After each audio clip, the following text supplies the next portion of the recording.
Hello everyone, welcome our channel Indian ayurvedic doctor. अगर class बीच में डिस्कनेक्ट होती है तो आप ज्वाइन कीजिएगा वापस से। अब देखिए, अब पढ़ते हैं हम आज विपाक। विपाक जनरल देखते हैं तो होता क्या है। विपाक है कि हमने जो आहार द्रव्य का सेवन किया, मॉडर्न के अकॉर्डिंग बताती हूँ। सबसे पहले मैं रस पढ़ चुके हैं, द्रव्य के अंदर सप्तगत पदार्थों में चल रहा है अब हमारा विपाक। ठीक है, रस पंचक में भी विपाक आता है, सप्त पदार्थों में विपाक आता है।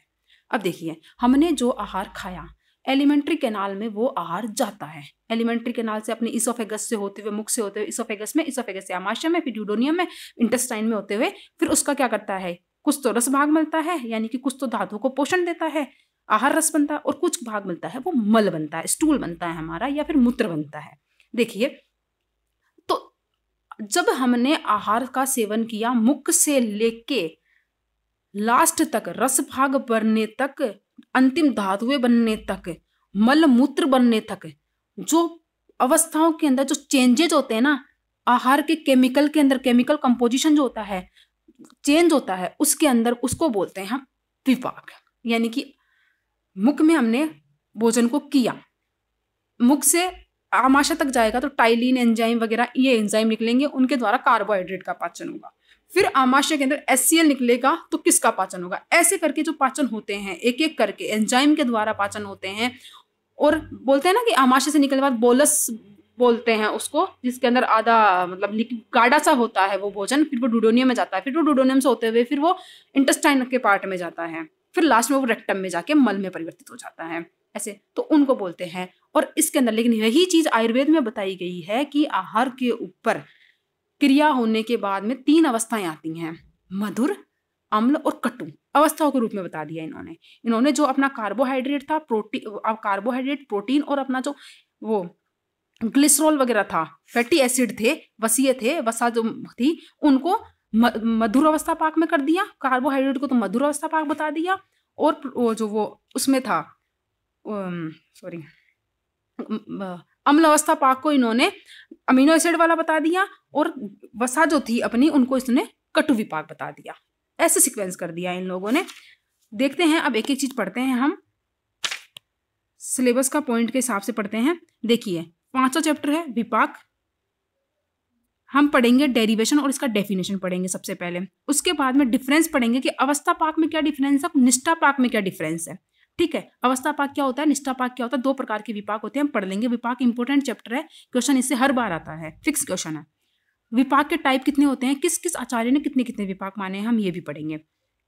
गुण और कर्म क्या होते हैं विपाक के, विपाक का तारतम्य क्या होता है, और विपाक की उपलब्धि में हेतु क्या होता है। देखिए, व्युत्पत्ति और निरुक्ति, इनमें से क्वेश्चन नहीं आता है, लेकिन एक बार पढ़ लेते हैं, एक बार फिर भी अपन।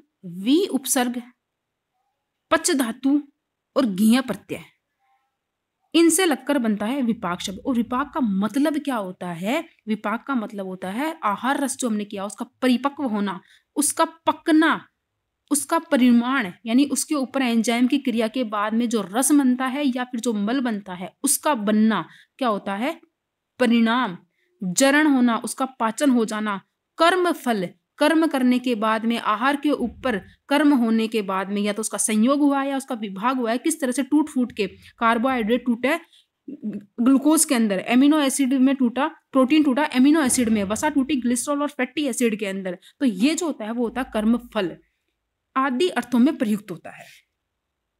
निरुक्ति देखना, विशिष्ट है जरण निष्ठा काले रस विशेषस्य पाक है प्रादुर्भाव है विपाक है। मतलब देखिएगा, विशिष्ट है जरण निष्ठा काल, पाचन क्रिया, जरण यानी कि पाचन, निष्ठा काल यानी कि समाप्ति के बाद, यानी पाचन की क्रिया की समाप्ति के बाद रस विशेष की जो उत्पत्ति होती है, प्रादुर्भाव का मतलब होता है उत्पत्ति होती है, उसे विपाक कहते हैं। यानी कि पाचन की क्रिया जब एंड हो जाती है तो उसके बाद में जो रस विशेष उत्पन्न होता है, जैसे कफ बनेगा और मधुर रस बनेगा, मधुर रस से कफ दोष होगा, ठीक है।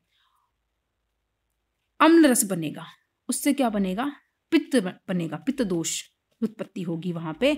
और वात दोष होगा, कौन से रस से, कटु से। 3 प्रकार के होते हैं विपाक। तो ऐसे रस की उत्पत्ति होती है तो वह विपाक होता है। द्रव्यों के पाचन के निष्ठा काल यानी अंतिम काल या परिणाम काल में उत्पन्न होने वाले इसे क्या बोलते हैं, निष्ठापाक के नाम से जाना है। यानी कि रसों के पाचन, द्रव्य के पाचन के बाद में जो रस बनते हैं उन्हीं को बोला जाता है निष्ठापाक। क्लियर है? नेक्स्ट चैप्टर, नेक्स्ट टॉपिक पढ़ते हैं। अब आइए, इंपॉर्टेंट क्वेश्चन है, इंपॉर्टेंट है ये परिभाषा, वेरी वेरी इंपॉर्टेंट है। एज इट इज क्वेश्चन आता है 2 नंबर के अंदर, विपाक की परिभाषा लिखी है, विपाक का लक्षण लिखिए, तो आपको ये कोटेशन लिख के आना है। जाठरेर आग्निना योगाद्य दूदेति रसांतरम रासानाम परिणामन्ते सविपाक इति स्मृतः। मतलब क्या है इसका, कि आहार खाया हमने या औषध द्रव्य खाया, उसके ऊपर जठराग्नि की क्रिया होने के बाद में उसका पाचन हुआ, और पाचन होने के बाद में यानी कि पाचन हो गया, उसकी अवस्था के पाक के द्वारा, विभिन्न अवस्थाओं के द्वारा उसका पाक हुआ, उसके बाद में जो रस विशेष बनेगा, या तो रस बनेगा या मल बनेगा, उसे बोलते हैं विपाक। क्लियर? हिंदी देखना इसकी। आहार और औषध द्रव्यों का सेवन किया, उसके उपरांत में जठराग्नि के पाचन, उसके ऊपर जठराग्नि की क्रिया हुई और उसका पाचन हुआ आहार का या औषध द्रव्य का, उसके परिणाम में जो रस विशेष उत्पन्न होता है उसे बोलते हैं विपाक। या तो रस बनेगा या फिर मल भाग बनेगा। ठीक है, देखना, चरक, आचार्य चरक बोलते हैं विपाक है कर्म निष्ठाया, यानी कि कर्म की समाप्ति होने पर जब कार्य पूर्ण हो जाता है तो उसके बाद में जो रस विशेष उत्पन्न होता है उसे बोलते हैं विपाक। विपाक का ज्ञान कर्म की समाप्ति से होता है। ये तो क्लियर है। द्रव्यों के पाचन के बाद में दोष, धातु, मलों पर जो कर्म होते हैं उससे विपाक का ज्ञान होता है, कि द्रव्यों के पाचन हो गया, उसके बाद में हमें पता चला कि इससे ये दोष तो बढ़ रहा है, यानी हमने खाना खाया या फिर हमने कोई आमलकी का सेवन किया, हमें पता चला, एक तरह से बता दें, कोई द्रव्य हमने सेवन किया, उससे हमारा, वो उस द्रव्य ने कर्म किया, दोष तो बढ़ गया, हमारा कफ बढ़ गया। ठीक है, धातु को बढ़ाने वाला है वो, यानी कि शुक्र को बढ़ाने वाला है, तो शुक्रल है। ठीक है, मल के अंदर वो षष्ठ ऋण मूत्र सारक है, यानी कि मल मूत्र को बाहर निकालने वाला है, ऐसे उसने कर्म किया। तो हम क्या पता लगाएंगे कि कौन सा विपाक हो सकता है? ये विपाक हो सकता है, शायद मधुर हो सकता है, कि मधुर रस के अंदर कफ बढ़ता है। मधुर विपाक जब होता है उसके अंदर कफ भी बढ़ता है, और मधुर विपाक जो होता है उसके अंदर मधुर रस होता है, और मधुर रस होता है तो वो शुक्र को बढ़ाने वाला होता है, इसलिए शुक्र बढ़ रहा है। और मधुर रस जो होता है वो षष्ठ विण मूत्र सारक भी होता है, अपान वायु को, विण को और मूत्र को निकालने वाला होता है, इसलिए पता लगा सकते हैं हम कि विपाक जो है इसका मधुर है। तो किससे पता लगाया हमने? जो खाया हमने आहार, उसका कैसे पता चला? दोष, धातु, मल पर कर्म जो हुआ उसी से हमने विपाक का पता लगाया कि नहीं लगाया? लगाया। तो इसी तरह विपाक का पता लगाना है। अब आओ, इंपॉर्टेंट क्वेश्चन है, एज इट इज क्वेश्चन आता है एग्जाम में, अवस्था पाक और निष्ठा पाक को समझाइए। 10 नंबर का क्वेश्चन आता है ये पूरा। आ जाओ, अवस्था पाक और निष्ठा पाक क्या होता है देखना। भुक्त द्रव्य जो होती हैं, अपने जो खाना खाया ना उसके पाचन की अवस्थाएं होती हैं, और कुछ नहीं होता है ये।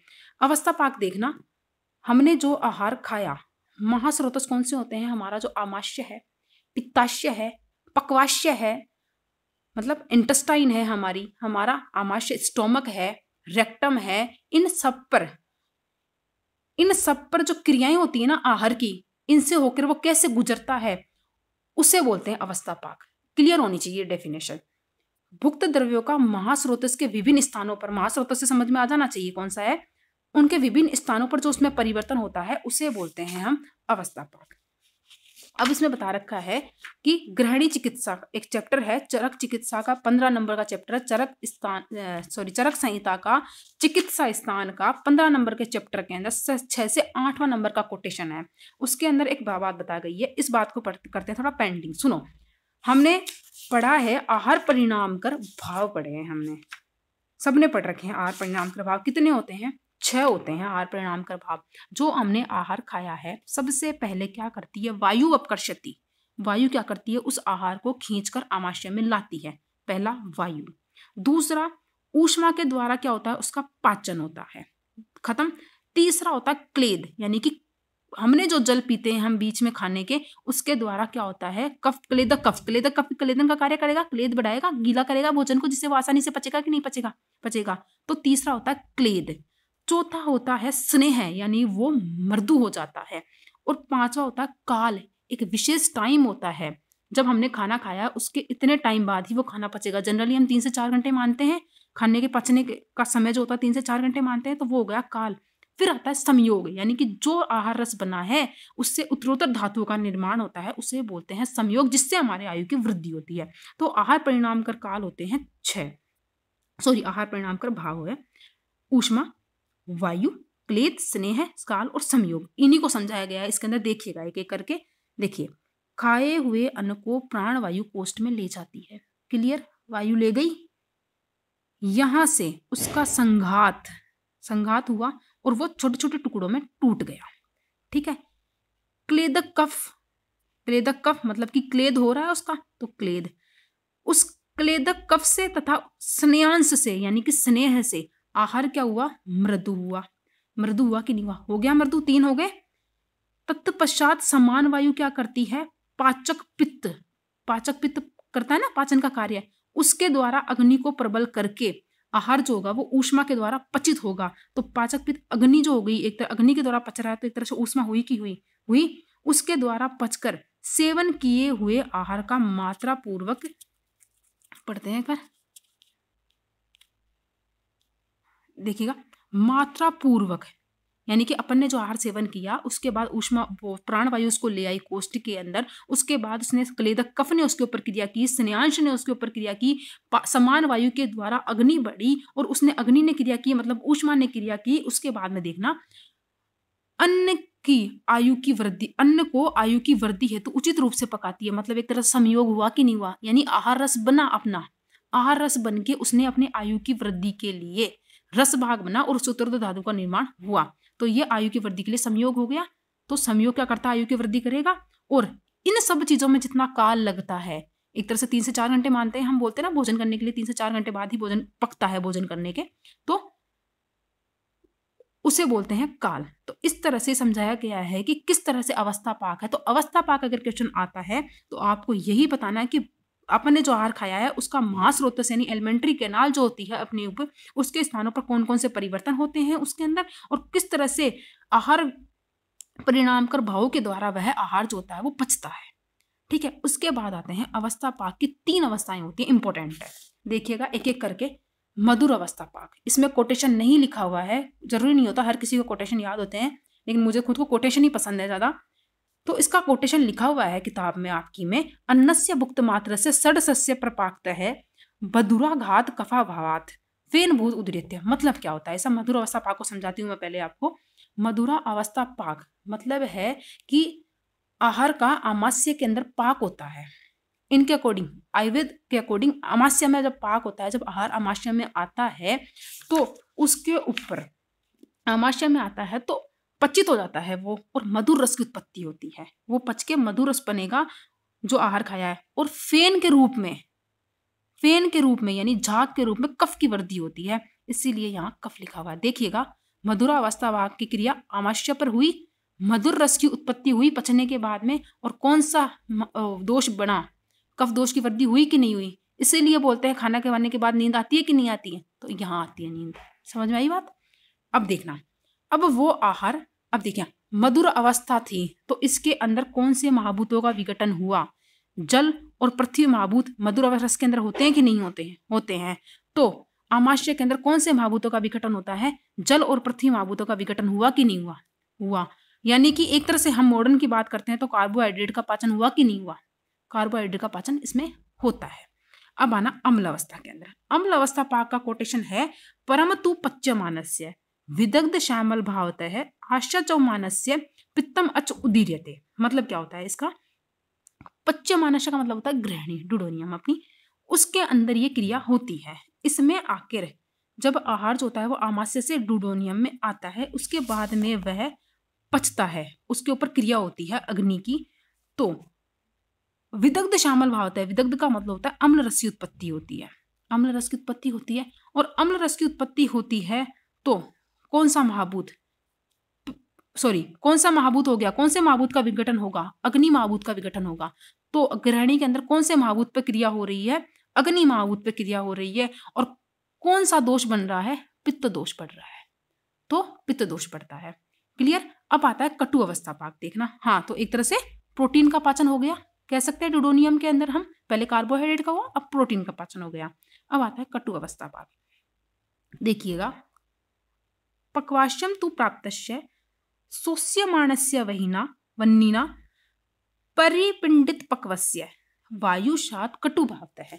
मतलब क्या होता है कि हमारा आहार जो था अब पक्वास्य में आ गया, ठीक है, यानी इंटेस्टाइन के अंदर ये पहुंच गया, रेक्टम में ये आ गया हमारा, ठीक है। अब इसके ऊपर आकर अग्नि की क्रिया हुई और इसके अंदर जितना भी जलीयांश था उसका शोषण हो गया, तो आहार जो था वो किस में परिवर्तित हो गया, पिंड रूप में परिवर्तित हो गया। एक तरह से मल ही बन जाता है, तो परिपिंडित पक्वस्य मतलब पिंड रूप में परिणत हो जाता है। और कौन सा रस बनता है, कटु रस। कहाँ हुई ये क्रिया, पक्वास्य में हुई, कटु रस बनता है। और कटु रस बनता है तो कौन सा महाभूत, वात बढ़ती है, तो वायु महाभूत बढ़ता है और वायु दोष की उत्पत्ति होती है। अब महाभूत कौन से विघटित होंगे, यहाँ पे वायु और आकाश महाभूत विघटित होंगे, इसलिए कौन सा दोष होगा, वात दोष होगा। और देखना पक्वास्य में किसका पाचन होता है, वसा का पाचन होता है, फैटी एसिड जो होते हैं उनका पाचन होता है, ठीक है। अब एक तरह से मैं आपको समझाती हूँ यही चीज मॉडर्न से कोरिलेट करके, थोड़ा ध्यान से समझिएगा।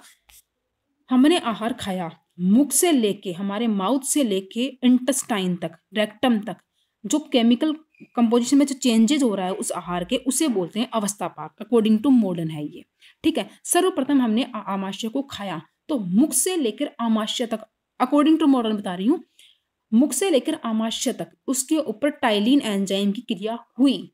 एंजाइम की क्रिया हुई टाइलिन, तो टाइलिन ने पचाया कार्बोहाइड्रेट को, जिससे कार्बोहाइड्रेट का पाचन हुआ। और पाचन होकर वो किस में चेंज हुआ, जैसे इसमें आमाशय के अंदर हुआ, मधुर अवस्था पाक हुई, तो वो मधुर रस के अंदर चेंज हुआ। एक तरह से हम कह सकते हैं कार्बोहाइड्रेट के पाचन के बाद में वो ग्लूकोज में चेंज हो गया, कह सकते हैं ना, तो वो ग्लूकोज में चेंज हो गया। और ग्लूकोज में चेंज होने को उन्होंने मधुर अवस्था पाक कह दिया, बस इतना सा है। अब फिर उसके बाद में वो डुडोनियम में गया, अपनी ग्रहणी के अंदर आहार गया। आगे किसका, आगे आया तो उसके ऊपर एचसीएल की क्रिया हुई और पेप्सिन एंजाइम की क्रिया हुई।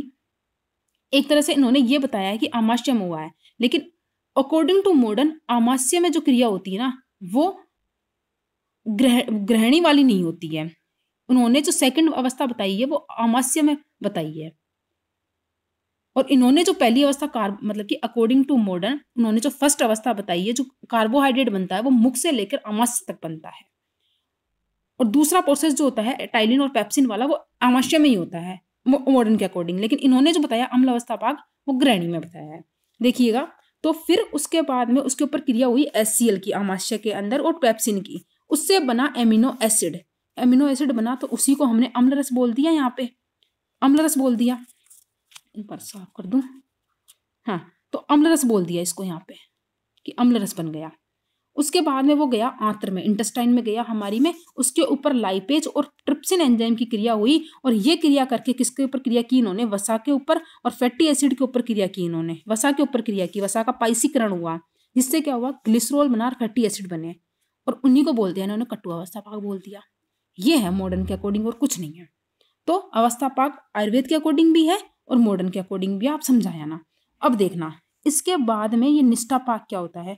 निष्ठा पाक बोलते हैं ये सब चीज़ें हो गई, उसके बाद में जो ये रस बने ना और ये जो दोष बने हैं, धातु रूप में दोषों की उत्पत्ति होती है, यही अवस्था ये निष्ठा पाक होता है। और ये सारा जो प्रोसेस होता है ना, ये जो चीज़ें हो रही हैं, मधुर अवस्था पाक हुआ, आमाशय पर क्रिया हुई, कार्बोहाइड्रेट के ऊपर क्रिया हुई, फिर वो ग्लूकोज बना, ये सब जो चीज़ें होती हैं ये अवस्था पाक होती हैं। और जो मेन जो बना, इसके अंदर ग्लूकोज बना था, इसके अंदर एमिनो एसिड बने थे, इसके अंदर ग्लिसरॉल बना था, ये चीज़ें तो है ना, ये आती है निष्ठा पाक में। बस देखिएगा, निष्ठा पाक में रसों की अंतिम परिणति होती है। अंतिम परिणति क्या है रसों की, मधुर रस है, अम्ल है, कटु है, यही रस बने ना अंतिम, तो ये बने हैं। और एक चीज इंपॉर्टेंट है, धातु रूप में दोषों की उत्पत्ति होती है, धातु के रूप में दोषों की उत्पत्ति होगी।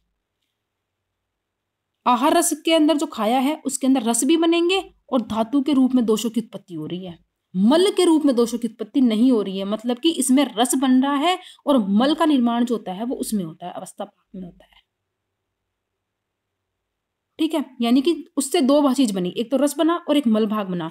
निष्ठा पाक जो है ना उसके अंदर रस बनता है, रस जो थे मेन जो प्रॉपर रस होता है वो आगे जाके डिवाइड होता है, धातुओं का पोषण करता है, तो उससे बोलते हैं निष्ठापाक। आइएगा आगे, मधुर विपाक से कफ क्लियर है, अम्ल विपाक से पित्त कफ क्लियर है, कटु विपाक से वात की दोषों की उत्पत्ति होती है तथा दोषों की उत्पत्ति होती है। दोष हम लिख देंगे, इसके अंदर कफ बना, कफ दोष बना, मधुर विपाक से कफ दोष, इसमें पित्त दोष, इसमें वात दोष। ये तीनों अवस्था पाक के बाद में रस और मल कि कौन सा तो रस बना है, कौन सा मल बना है, उसके समय उत्पन्न होता है, और यही निष्ठापाक या फिर विपाक होता है। और निष्ठापाक को ही क्या बोलते हैं, विपाक बोलते हैं। नेक्स्ट है, देखिएगा अंतर क्या होता है। एक तरह से देखना, परिणाम, ये आवश्यक परिणाम है, यानी कि अवस्थाओं के रूप में परिणाम आते हैं। 3 अवस्थाएं होती हैं, 3 अवस्थाओं के रूप में परिणाम आते हैं। आहार खाया, आमाशय में गया, इंटेस्टाइन में गया, ड्यूडेनियम में गया, फिर इंटेस्टाइन में गया, उनके ऊपर जो चेंजेस हुए उसके बाद में जो आरसों की परिणाम आया। लेकिन निष्ठापाक जो होता है वो फाइनल रिजल्ट होता है। निष्ठापाक वो जो प्रोसेस होता है वो होता है अवस्थापाक। फाइनल रिजल्ट आएगा ना, वो होगा निष्ठापाक, यानी अंतिम परिणाम। जो रस बन जाएगा, अब वो कैसे बना ये सब अवस्थापाक में आएगा। दोष की उत्पत्ति, मल रूप में दोषों की उत्पत्ति होती है इसके अंदर, और इसके अंदर धातु रूप में, यानी कि धातुओं का पोषण भी करेंगे, धातु का पोषण हो जाता है इसके अंदर। इसके अंदर जो बनता है वो मल की उत्पत्ति होती है मेनली। काल सापेक्ष होता है, यानी इसका नियत काल होता है कि 3 से 4 घंटे होते हैं। इसका काल निरपेक्ष होता है, यानी कि हम ये नहीं बता सकते कि इतने रस की उत्पत्ति होगी, इस समय तो रस बनेगा, इस समय रस से रक्त बनेगा, इस समय रक्त से आगे की धातु बनेगी, हम ये नहीं बता सकते। इसका काल हम डिसाइड कर सकते हैं, करते ही हैं डिसाइड ही एक तरह से कि आहार खाया, उसके 3 से 4 घंटे बाद ही आमाशय वो उसका पाचन होता है, हो जाता है उसका कंप्लीट पाचन। प्रमाण के द्वारा हम इसे प्रत्यक्ष भी देख सकते हैं, और इसका तो हम सिर्फ अनुमान लगा सकते हैं कि अब तो रस से रक्त बन रहा होगा, रक्त से मांस बन रहा होगा, किस तरह से उत्तरदायी धातु का निर्माण हो रहा होगा। अब आता है विपाक के प्रकार, इंपॉर्टेंट है, एग्जाम में आता है। एक तो षड्विध विपाक है। षड्विध विपाक के 2 आते हैं, यथारस विपाक है, अनियत विपाक है। एक पंचविध विपाक आता है जो आचार्य ने सुश्रुत ने माना है। एक त्रिविध विपाक है जो आत्रेय संप्रदाय के आचार्य मानते हैं, और एक है द्विविध विपाक जो धन्वंतरी संप्रदाय जो होते हैं उनके आचार्य मानते हैं। एक एक करके हम पढ़ते हैं इनको। एक बार टेबल बनाई हुई है आगे, उसको समझते हैं। अब देखना, मैं थोड़ा सा डिटेल ऐसे बता देती हूँ।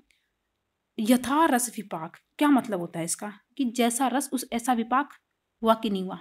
यथा रस विपाक, जैसा रस होगा उसका विपाक वैसा का वैसा ही होगा। देखना, मधुर रस का मधुर विपाक, अम्ल रस का अम्ल विपाक, लवण का लवण, कटु का कटु, तिक्त का तिक्त, और कसाय का कसाय। ऐसा होता है क्या? नहीं होता ना।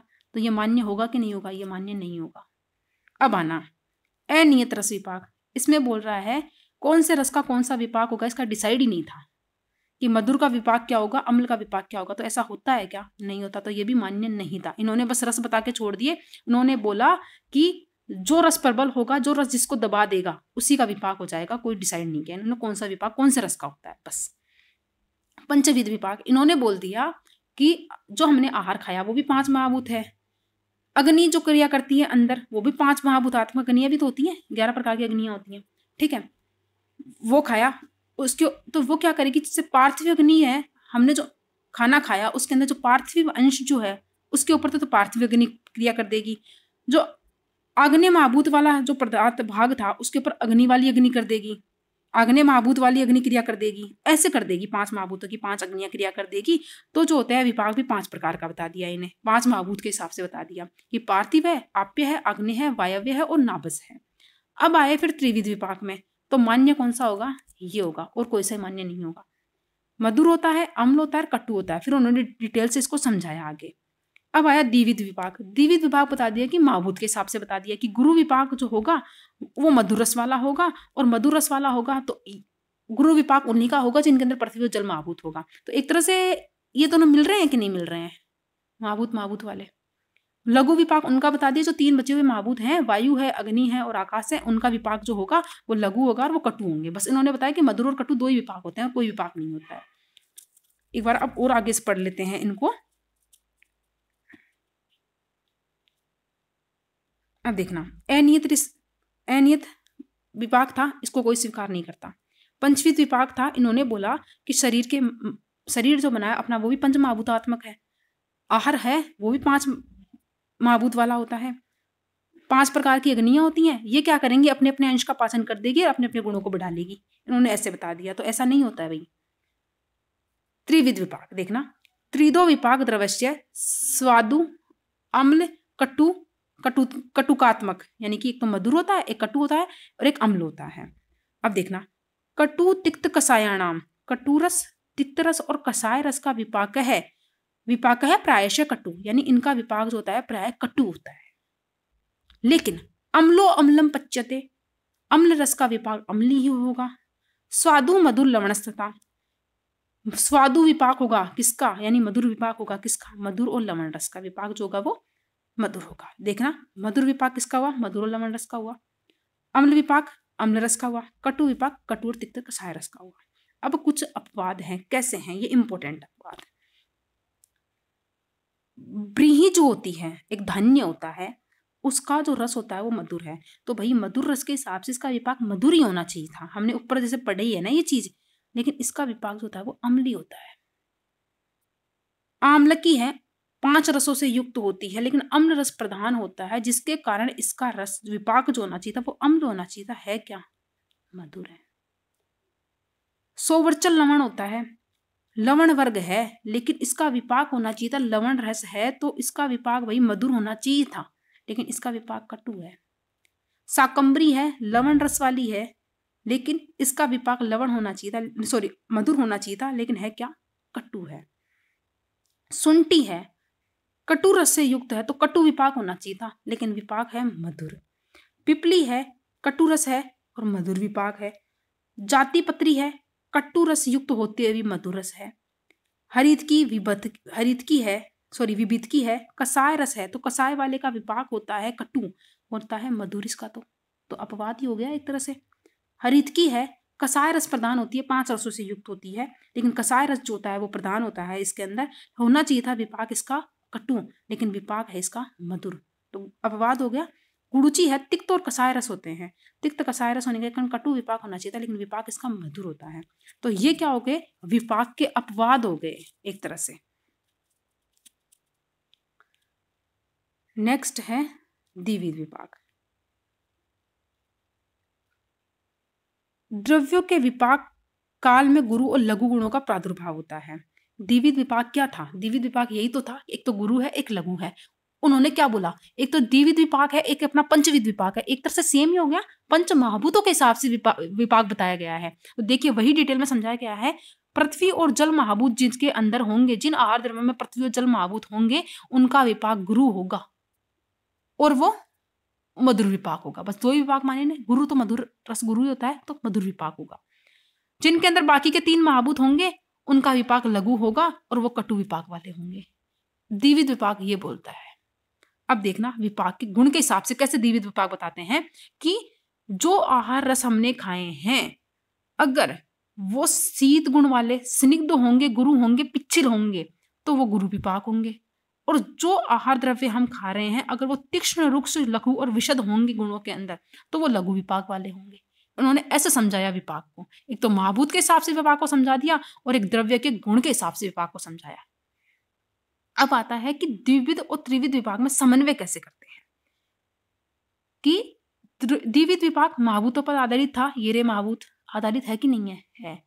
ये जो था दोष पर आधारित है, था कि नहीं है, कफ बन रहा था, पित्त बन रहा था, वात बन रही थी लास्ट के अंदर। मधुर विपाक, अम्ल विपाक और कटु विपाक में तो त्रिदोष पर आधारित हुआ कि नहीं हुआ। गुण के अनुसार निर्धारण कर रहे हैं विपाक का, कर रहे हैं कि नहीं कर रहे हैं। आहार के गुण के अनुसार निर्धारण कर रहे हैं ना, इसका रस के अनुसार निर्धारण हो रहा है। ठीक है, कि मधुर रस खाया है तो मधुर विपाक होगा, ऐसे निर्धारण कर रहे हैं अपन। गुरु और लघु 2 विपाक माने हैं, इसके अंदर मधुर, कटु और अम्ल 3 विपाक माने हैं। मधु और कटु ये 2 शब्द है ना, ये गौण रूप में प्रयुक्त होते हैं, यानी ये बोलता है कि ये तो कम ही यूज लेता है। द्विविध विपाक के 2 मानता है, ज्यादातर लिंग गुरु और लघु ही बोलता है। ये इनको साइड में लिखता है, बस इनको यूज कम करता है। ये गौण रूप में यूज करते हैं मधु और कटु, तो ये ज्यादातर यूज करेंगे गुरु है और लघु विपाक है बस। लेकिन अपन जो यूज करते हैं वो मधु, कटु और अम्ल, ये तीनों मुख्यतः प्रयोग करते हैं अपन। अब देखना विपाक के क्रम एक एक करके, अच्छा आराम से समझना। मधुर विपाक है यानी कि गुरु है, सीधी सी बात है। इनको समान फिर आचार्य ने क्या किया, द्विविध विपाक को त्रिविध विपाक के अंदर समावित कर दिया। कैसे किया, जो मधुर विपाक, जो लघु है वो लघु रस कौन से हैं, अम्ल रस और कटु वाला क्या है, लघु ही है एक तरह से, तो इसको लघु में डाल दिया। इन दोनों विपाक को तो लघु में डाल दिया और गुरु विपाक के अंदर मधुर को डाल दिया, बस। अब देखना मधुर विपाक किसका होगा, मधुर रस वाले को होगा। मधुर रस क्या करेगा, कफ को बढ़ाएगा कि नहीं बढ़ाएगा, बढ़ाएगा। और जब अवस्था पाक हो जाता, मधुर अवस्था पाक देखा था हमने, तो कफ की वृद्धि हो रही थी फेन रूप के अंदर, हो रही थी कि नहीं, तो कफ की वृद्धि होती है। और मधुर रस है तो मधुर रस क्या करेगा, शुक्र को बढ़ाएगा कि नहीं बढ़ाएगा, तो शुक्र को बढ़ाएगा। तो शुक्र होंगे षष्ठ विण मूत्र मारुत, यानी कि वात को, मूत्र को और स्टूल को निकालने वाले होंगे कि नहीं होंगे, आसानी से होंगे। और मधुर रस हमने कल भी पढ़ा था, निकालने वाला होता है, अनुलोमन गति करवाने वाला होता है। अम्ल रस देखना, अम्ल रस का होता है, अम्ल का होता है विपाक अम्ल। अब देखिएगा पित्त को बढ़ाएगा कि नहीं बढ़ाएगा, हमने पढ़ा है अम्ल अवस्था पाक में पित्त बढ़ रहा था। शुक्र को नष्ट करने वाला होता है, पित्त होता है उष्ण गुण है और शुक्र बढ़ता है शीत गुण से, एंटी है बिल्कुल, तो शुक्र को नष्ट करेगा कि नहीं करेगा, करेगा। षष्ठ विण मूत्र होगा, लेकिन ये उष्ण गुण होने के कारण मल का संघात करते हुए मल को अनुलोमन गति करवाएगा, मारुत की अनुलोमन गति कराएगा और मूत्र की अनुलोमन गति करवाएगा, ठीक है।